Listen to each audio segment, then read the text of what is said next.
salam kebajikan. Yang saya hormati Pak Menteri Desa Pembangunan Daerah Tertinggal, transmigrasinya hilang. Karena dulu namanya waktu saya wamen desa itu Menteri Desa Pembangunan Daerah Tertinggal dan Transmigrasi.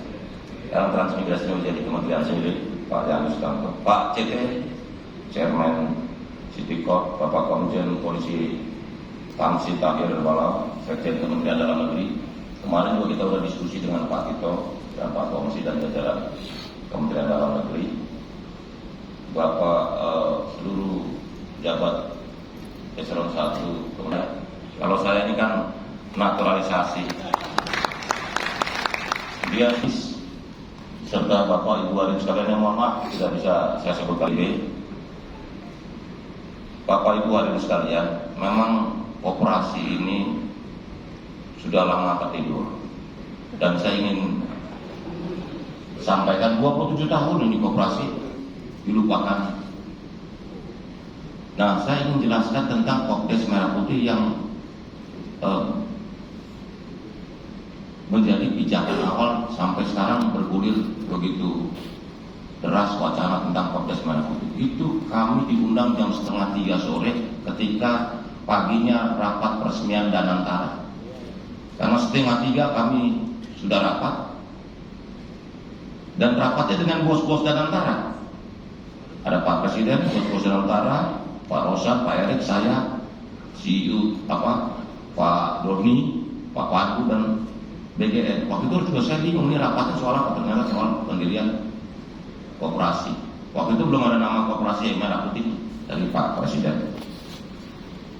Bapak Ibu hadirin sekalian, coba kita bisa lihat ini latar belakangnya kenapa Pak Presiden sangat gigih untuk mewujudkan koperasi. Karena itu 70.000 koperasi desa Merah Putih sebagai pusat ekonomi desa dengan gudang modern dan 6 outlet strategis. Ini tentu pekerjaan yang luar biasa besar yang diamanatkan kepada kami Kementerian Koperasi yang harus kita wujudkan dengan sebaik-baiknya. Kita tidak ingin mengulang kesalahan-kesalahan di tahun 98-99, kita terlalu tergesa-gesa, malah akhirnya koperasi bisa langsung dilupakan oleh masyarakat Indonesia. Lanjut, saya ingin sampaikan ini statistik pedesaan di Indonesia, di mana kita bisa lihat ada 27,65% desa kelurahan memiliki produk unggulan, 89% desa kelurahan memiliki produk unggulan non ekspor, 10,44% desa memiliki pasar desa, 10,35% desa kelurahan memiliki produk unggulan ekspor, dan 73,4% desa memiliki BUMDes, dan 97,45% desa memiliki bangunan milik desa. Jadi hampir 100% desa di Indonesia memiliki bangunan fisik yang menjadi milik desa atau pemerintah desa. Sementara presentasi desa kelurahan menurut topografi wilayah, kita bisa lihat 60,52% terletak di wilayah dataran rendah, 0,64% terletak di wilayah lembah, 38,51% terletak di wilayah lereng, dan 0,33% terletak di wilayah puncak atau tebing. Sementara yang berbatasan dengan laut ada 15,39% dan 84,60% tidak memiliki perbatasan atau perbatasan dengan laut.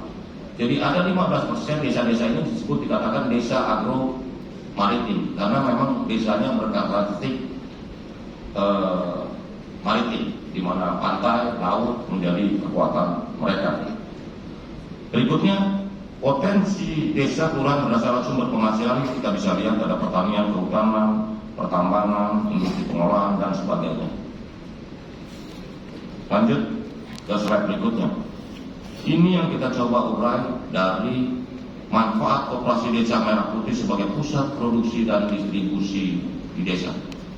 Yang pertama adalah penciptaan lapangan pekerjaan, dan yang prinsip dari pemerintahan ini target utamanya adalah pembukaan lapangan pekerjaan. Kedua adalah distribusi pendapatan. Ketiga, pemberdayaan masyarakat. Keempat, ketahanan terhadap guncangan ekonomi. Yang kelima, inklusi keuangan. Yang keenam, akselerator, agregator, dan konsolidator UMKM. Yang berikutnya, ketujuh adalah menekan biaya dan harga di tingkat konsumen. Karena ini sangat ironis. Petani misalnya contoh begini, saat wortel panenan petani dibeli Rp500. Kita orang kota membelinya Rp5.000. Petaninya nggak untung, orang kotanya sebagai konsumen juga nggak untung. Ini kan sangat ironis dalam struktur perdagangan seperti ini. Selanjutnya adalah service request intake, menekan pergerakan broker dan middleman. Menurut data Kementerian Pertanian, angka yang diterima oleh middleman, broker, rentenir, tengkulak ini bisa mencapai Rp300 triliun per tahun. Dan ini sungguh luar biasa, sebuah struktur ekonomi dan pasar yang tidak ideal untuk keadilan kita. Nah, yang berikutnya, memperpendek supply chain.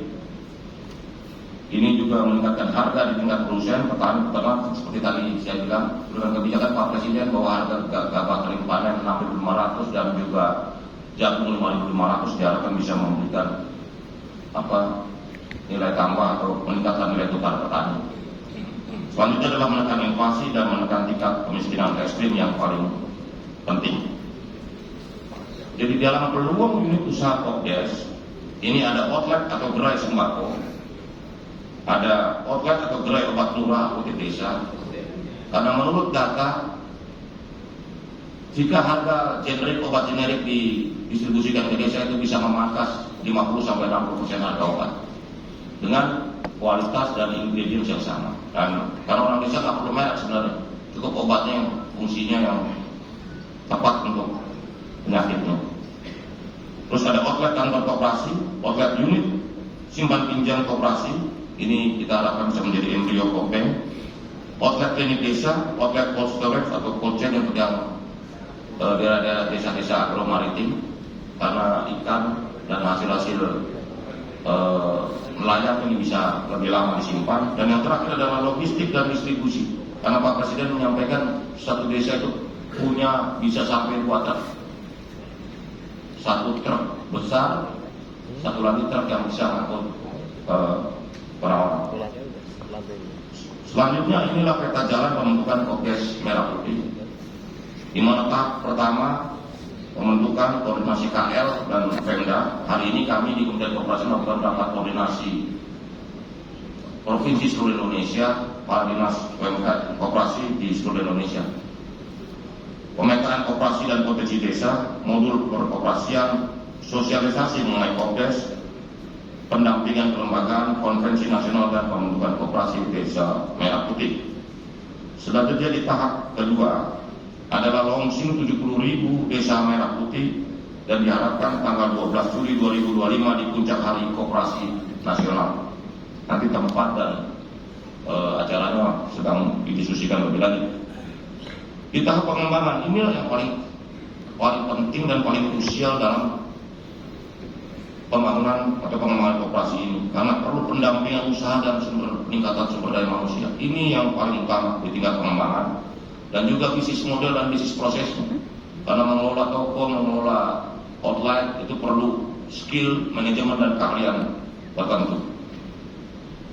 Selanjutnya adalah akses pembiayaan, di mana ini komitmen dari pemerintah, khususnya Pak Presiden dalam melakukan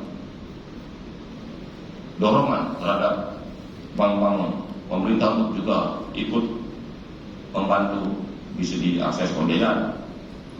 Nah, yang berikutnya adalah tata kelola kelembagaan, karena kita tahu bahwa tata kelola kelembagaan ini menjadi isu yang sangat penting, karena koperasi ini prinsipnya adalah sukarela, mandiri, dan gotong royong.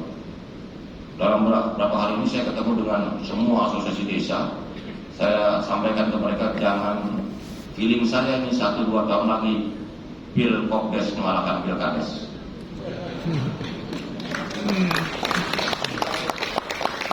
Karena nanti kepala desa udah mikir kayaknya yang akan jadi ketua Kopdes daripada kepala desa.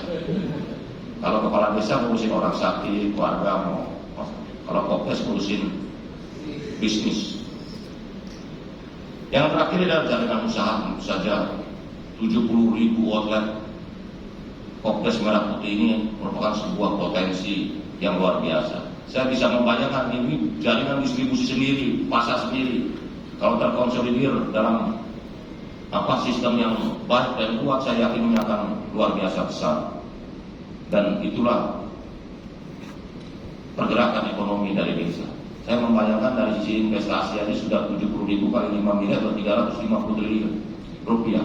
Pak Presiden pernah berapa kali dalam pidatonya menyatakan, dan kalau MBG ini berjalan, satu desa bisa terjadi perputaran 7 miliar rupiah per desa. Karena bahan baku MBG pasti bukan dari kota, pasti dari desa, terutama produk-produk pertanian. Dan yang keempat, ini monitoring dan evaluasi, ini tahapan yang harus kita lakukan. Dan kita sedang mencoba piloting beberapa desa yang bisa menjadi piloting untuk pembentukan Kopdes Merah Putih dalam perwujudan secara fisik. Bapak Ibu hadirin sekalian, kita punya 3 modeling untuk Kopdes Merah Putih, di mana yang pertama adalah membangun koperasi baru. Manakala tidak ada koperasinya sebuah desa, kita bentuk baru dari awal. Di mana pemetaan awal ini ada kelompok masyarakat strategis di desa yang berpotensi menjadi koperasi. Gakoktan itu ada 64.366 Gakoktan, Pokdakan dan Pokdarwis dan sebagainya. Sementara desa yang belum memiliki koperasi pedesaan atau KUD, ini kita bentuk baru. Yang kedua adalah mengembangkan koperasi yang sudah ada. Jadi mengembangkan kelembagaan dan unit usaha koperasi aktif yang sudah ada di desa. Dari pemetaan awal kami, KUD aktif existing ada 4.088 KUD aktif. Sedangkan koperasi yang ada di non KUD itu ada 25.215 unit. Yang ketiga, model ketiga adalah model revitalisasi koperasi, di mana model revitalisasi koperasi yang tidak aktif di desa. Jadi desa punya koperasi tapi tidak aktif. Daripada koperasinya gudang menjadi rumah hantu sehingga syuting film hantu, lebih baik kita jadikan gudang dan gerai yang bisa menyimpan bahan-bahan kebutuhan pokok. Karena kalau gudangnya udah kosong, 20 tahun kosong, isinya syuting film hantu. Agak lain. Jadi pemetaan awal KUD nonaktif, ada gudangnya, ada bangunannya ada, tapi nggak dipakai. Itu ada sekitar 4.615 tahun. Bapak Ibu hadirin sekalian, dari potensi alternatif dukungan anggaran ini kita bisa lihat, yang pertama adalah APBN dan APBD, kedua dana desa, ketiga himbara dan perbankan dalam skema pembiayaan khusus untuk Kopdes Merah Putih, keempat modal awal pendirian koperasi, di mana sebagian modal awal yang berasal dari simpanan koperasi pada wajib anggota. Hibah, penerimaan hibah dapat dimanfaatkan untuk pengembangan potensi ekonomi lokal melalui koperasi, dan yang keenam adalah CSR, perusahaan nasional dan internasional dapat dialokasikan untuk pengembangan potensi ekonomi lokal melalui koperasi. Bapak Ibu hadirin sekalian, jadi stakeholder terkait pembentukan koperasi ini ada beberapa kementerian lembaga. Yang pertama Kementerian Koperasi, tentu saja Kementerian Desa, Kementerian Dalam Negeri, Kementerian Hukum dan sebagainya.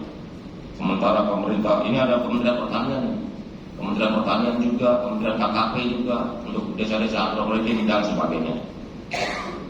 Selanjutnya adalah pemerintahan atau daerah atau dinas, ada dinas pemerintah desa, dinas pemerintahan provinsi ini, kemudian kabupaten kota, dinas koperasi, dinas perikanan, dinas pertanian dan sebagainya.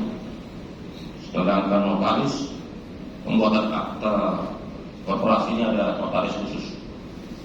Sedangkan BUMN, pemetaan potensi dan kolaborasi penciptaan model bisnis koperasi, karena bisnis model dan bisnis prosesnya harus solid dan reliable untuk dieksekusi dengan sebaik-baiknya. Bapak Ibu hadirin sekalian, Kopdes Merah Putih menjadi koperasi primer kabupaten kota, di mana pemerintah provinsi bersama pemerintah kabupaten kota menjalankan peran sesuai tugas dan fungsinya. Di mana pemetaan desa yang belum memiliki koperasi, nanti kita mapping secara tepat. Pemetaan desa yang memiliki Kopdes, KUD aktif dan potensial, termasuk juga pemetaan desa yang memiliki Kopdes, KUD tidak aktif, pemetaan lembaga atau paguyuban yang berpotensi untuk menjadi atau berbentuk kelembagaan koperasi. Ini pemetaan data. Yang kedua adalah potensi usaha di mana identifikasi potensi komoditi atau jasa unggulan desa, identifikasi potensi usaha koperasi, identifikasi calon mitra dan pasar potensial, identifikasi potensi kerjasama koperasi dengan perguruan tinggi, lembaga ekonomi setempat. Selanjutnya adalah yang terpenting ini, mitigasi risiko. Jadi identifikasi potensi risiko dalam pembentukan Kopdes Merah Putih, termasuk juga mitigasi risiko pada kelembagaan koperasi oleh pengawas jabatan fungsional pengawas koperasi. Karena kita di Kementerian Koperasi sudah membentuk koril untuk juga memantau mitigasi risiko dari Kopdes Merah Putih.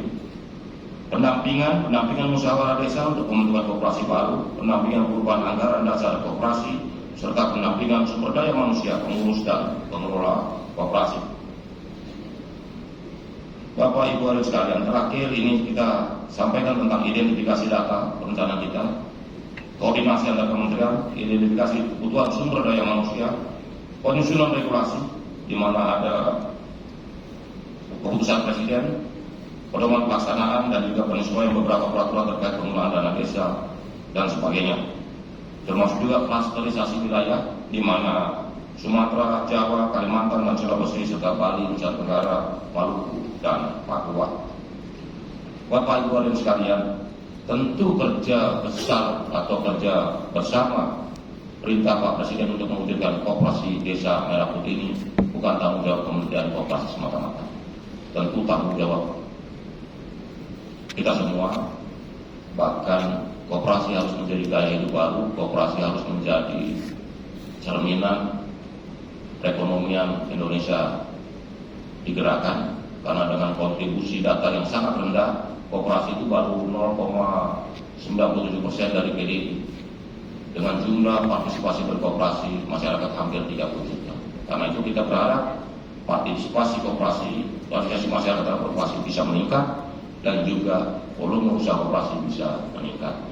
Karena contoh-contoh di negara-negara maju, koperasi bisa menjadi penopang utama perekonomian negara. Di Belanda, Rabobank itu koperasi, Prussian Flag, saya sebut tadi mereknya, Prussian Flag, perusahaan susu terbesar Belanda juga koperasi. Kredit Agricole, bank terbesar kedua di Perancis juga koperasi. Nippon Life, asuransi jiwa terbesar di Jepang juga koperasi. Itu terlalu banyak di dunia ini. Sebenarnya pada bentuknya koperasi. Bahkan klub favorit bola saya namanya Barcelona, itu koperasi. Barcelona itu 150.000 pemilik, semua supporternya. Jadi saya tanya, bagaimana bedanya? Kalau yang sumbang ada 1.000 euro, duduknya di 1.000.